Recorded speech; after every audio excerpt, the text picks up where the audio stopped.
Hi everyone.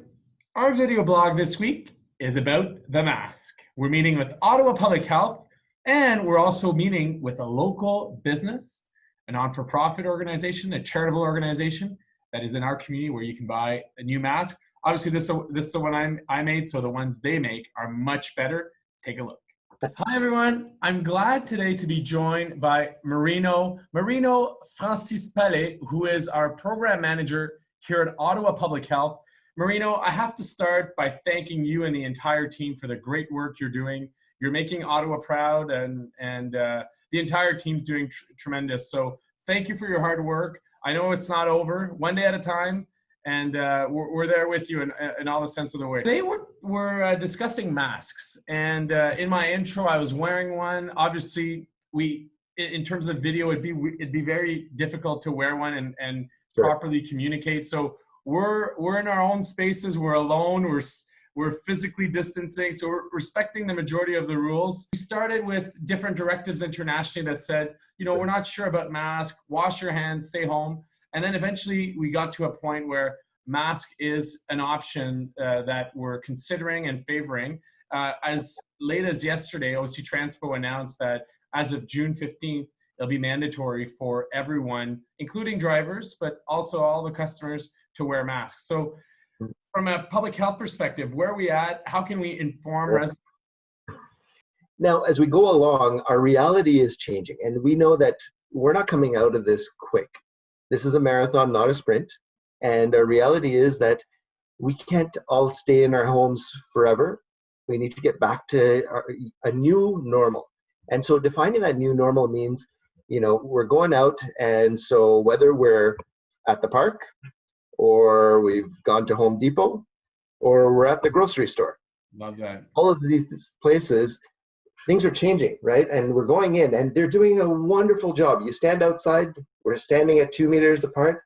You go through, you hand sanitize, you get your cart, you're going through the actual grocery store, and there are nice arrows on the ground telling us which direction to go. But as you can see right here, if I go around that corner, there's always a possibility somebody's going to turn that corner at the same time and sneeze in my face. So in this new normal, the idea is, how do we add another layer of protection?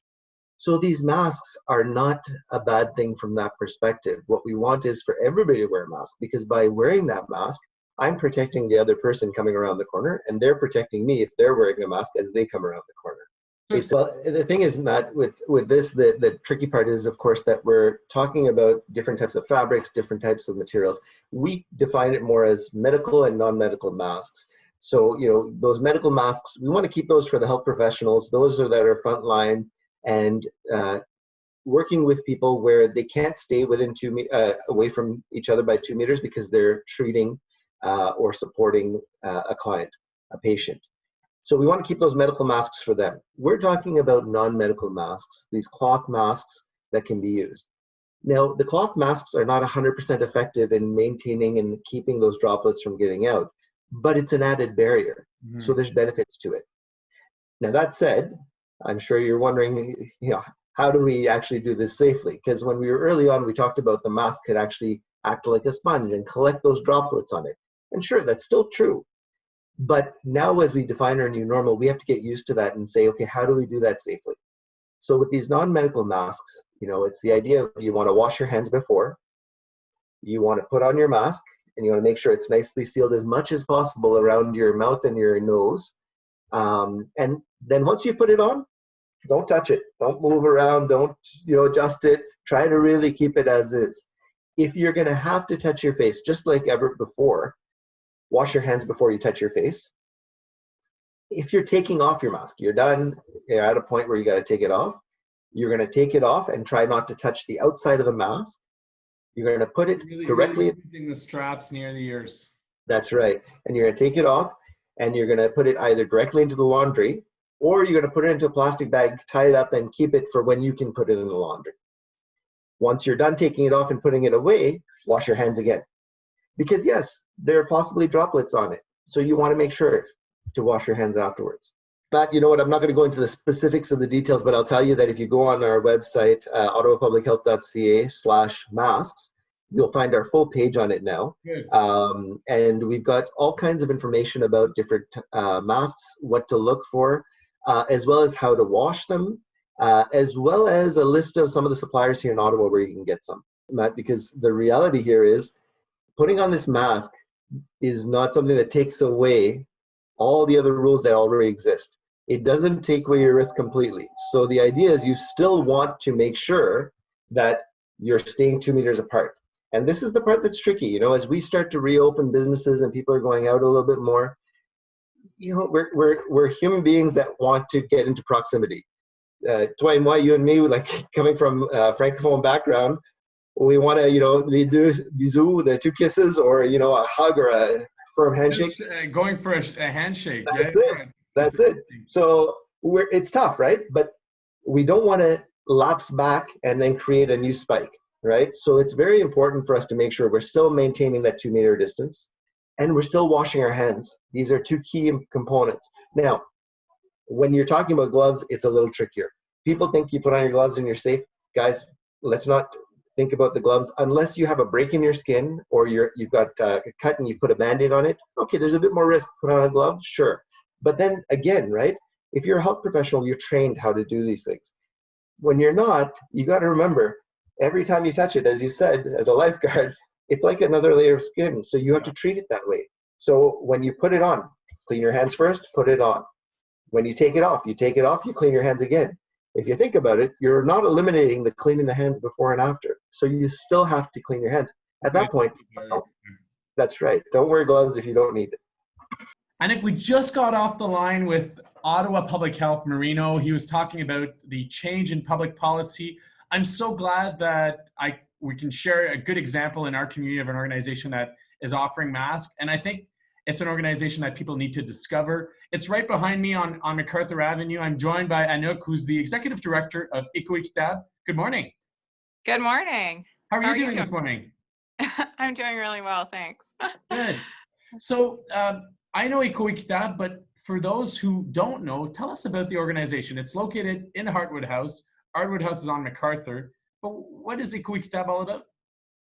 So we're a charity and a social enterprise. We work primarily with newcomer women who are looking for work in sewing.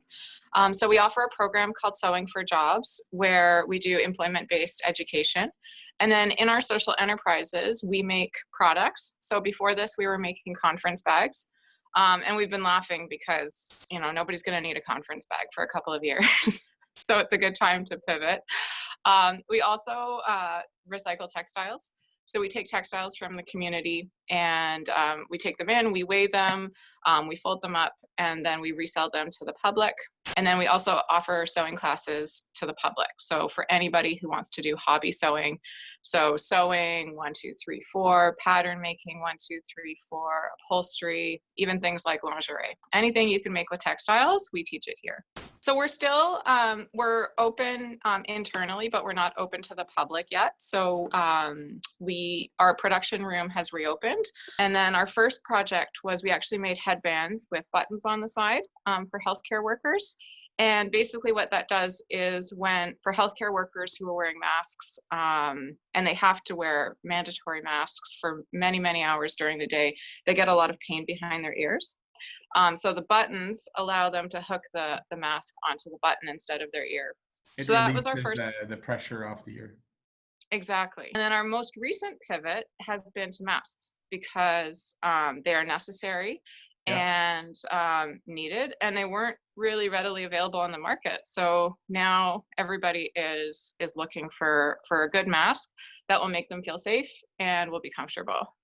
Do you have any examples? Have you been able to do a? I do, yeah. So I have an example. I'll just try it on and then I'll talk about it because I think it's hard to. So that's wow.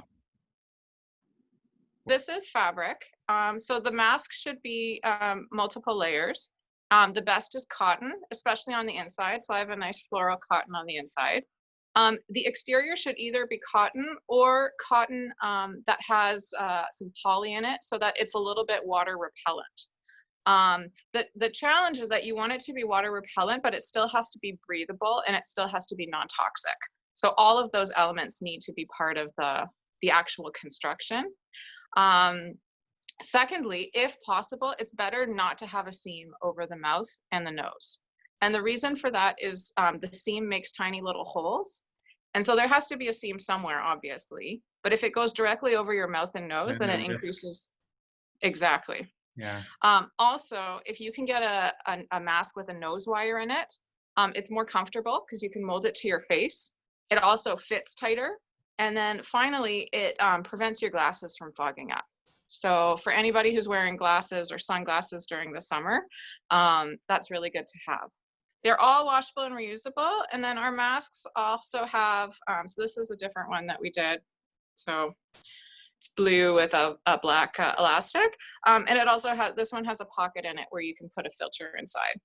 And that's obviously, that's useful also if you have access to filters, and you can use a coffee filter, anything that's non-toxic. I think that's anything, if you're putting a filter inside a mask, you want to make sure that it's food grade.